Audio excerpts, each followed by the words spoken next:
There we go. Namaste.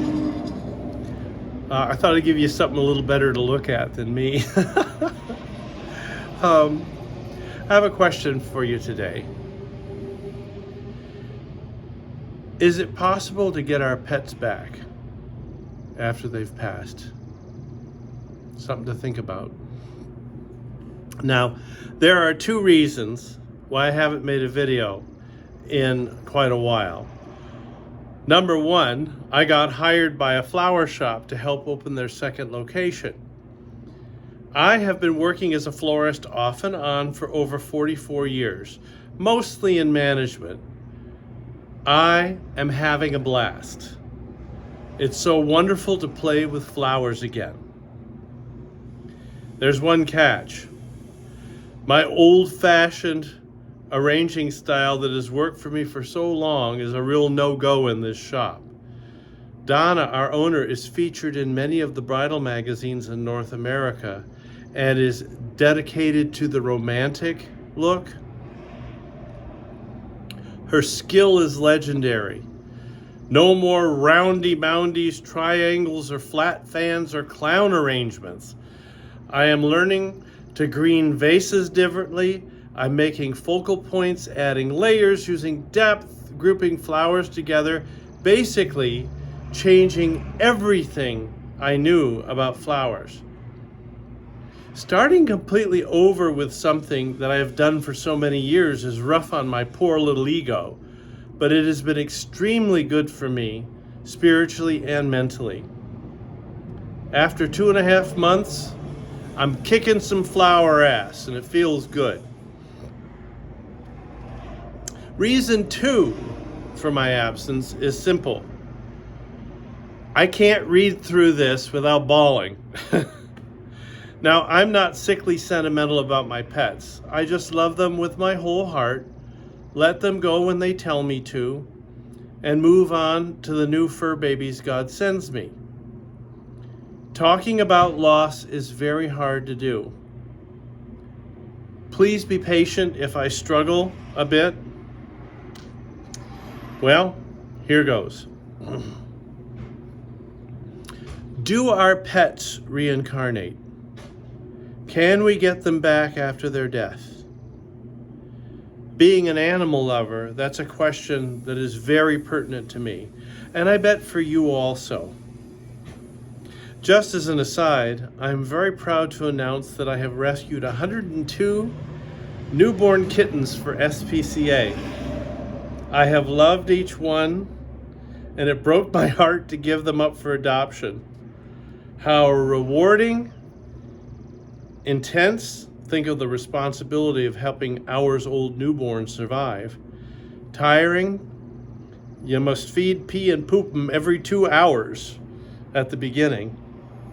And life-changing this has been.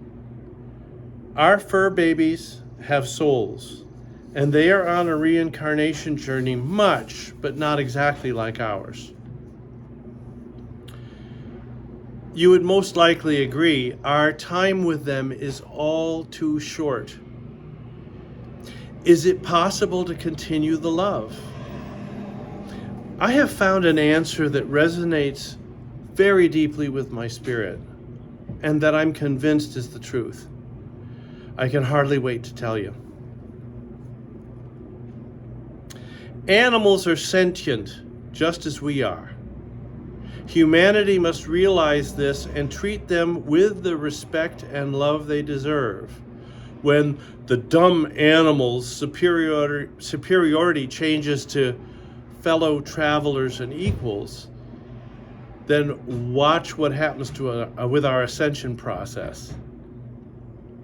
This attitude change is one of our extremely huge hurdles to surmount.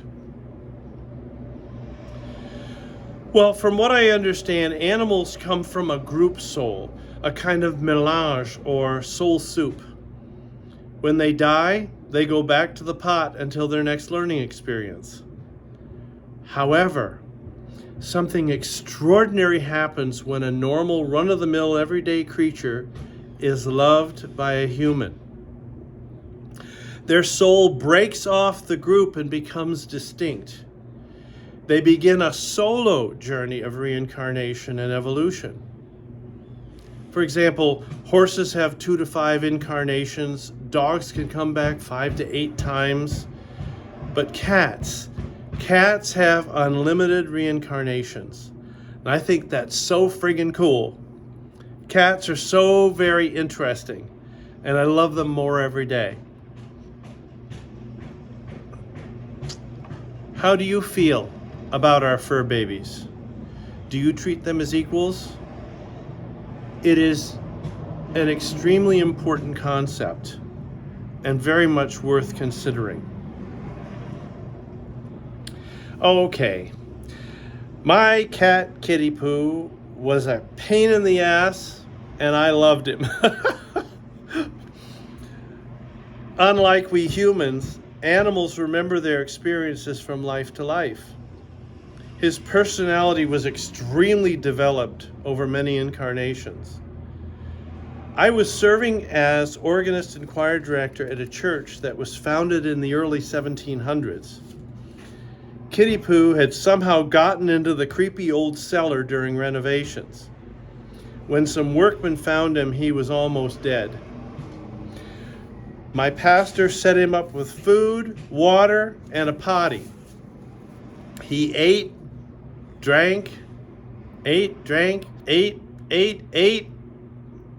pooed. Hence the name Kitty Poo. Now, having a church kitten was cool as hell. He loved people, especially children. Neighbors would call and ask if he could come over and play with their kids. He was the first to greet anyone who came to the church office and was a great little personality to have around. While the staff and most of the parishioners accepted our new little mascot with open arms, there was a contingency of the more spiritual, fussy, ill-humored, picky, pain-in-the-ass old church bitches that did not. Their spiel went as follows. Our venerable tradition, our position in the community, and basic sanitation does not allow an animal in a place of worship. It is not dignified for a church of our historical distinction to allow this. The creature must go. Oh, brother. The pastor pondered his dilemma, really a tempest in the teapot, and he found a wise solution to pacify them and keep his position. Hey, Brian, here's a kitten for you, dropping him into my arms. I was totally unprepared for such a proposition, but there was no way out. It was the veritable offer I could not refuse. I took Kitty Poo, not so much out of love for the kitten, but as an act of defiance against the church bitches, and really to help my pastor. So now, I had Genghis Khan, the orange marmalade feline ruler of his new kingdom, and I, his reluctant vassal. It was a contest of wills from day one.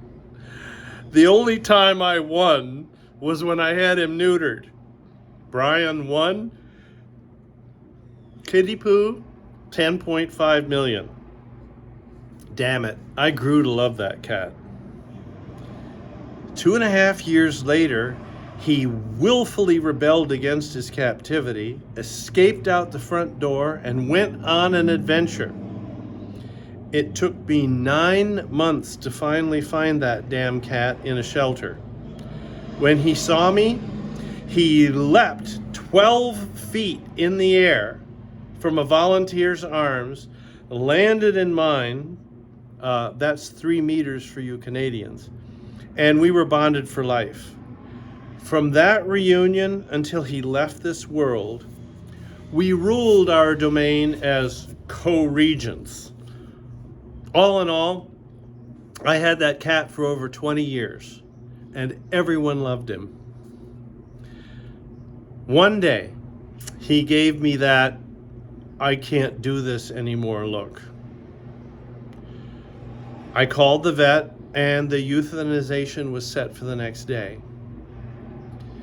The following stormy Canadian winter morning, I set out for the animal hospital in a rather somber mood. Okay, I was devastated. Unexpectedly, an Arctic snowy owl flew over to us and stood vigil on the telephone pole as we passed.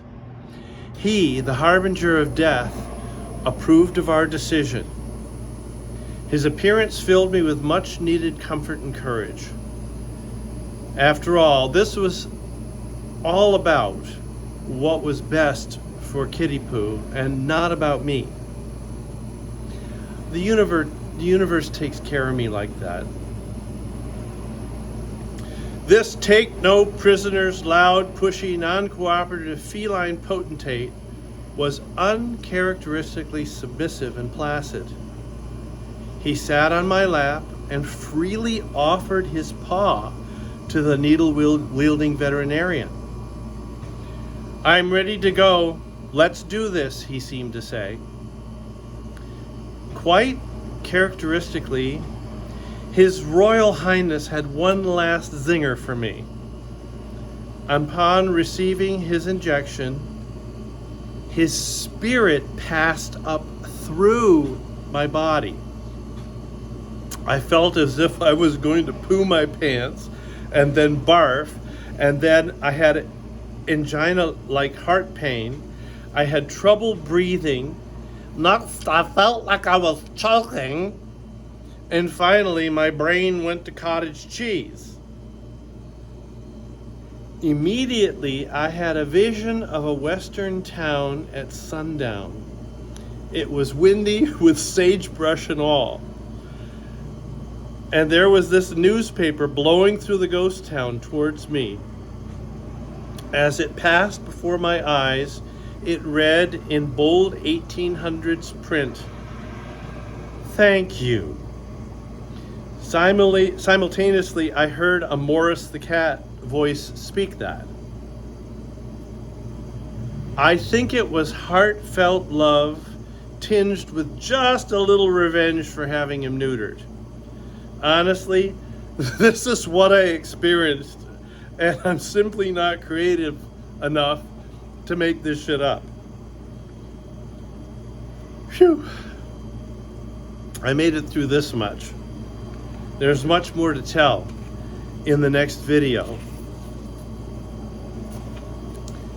Namaste.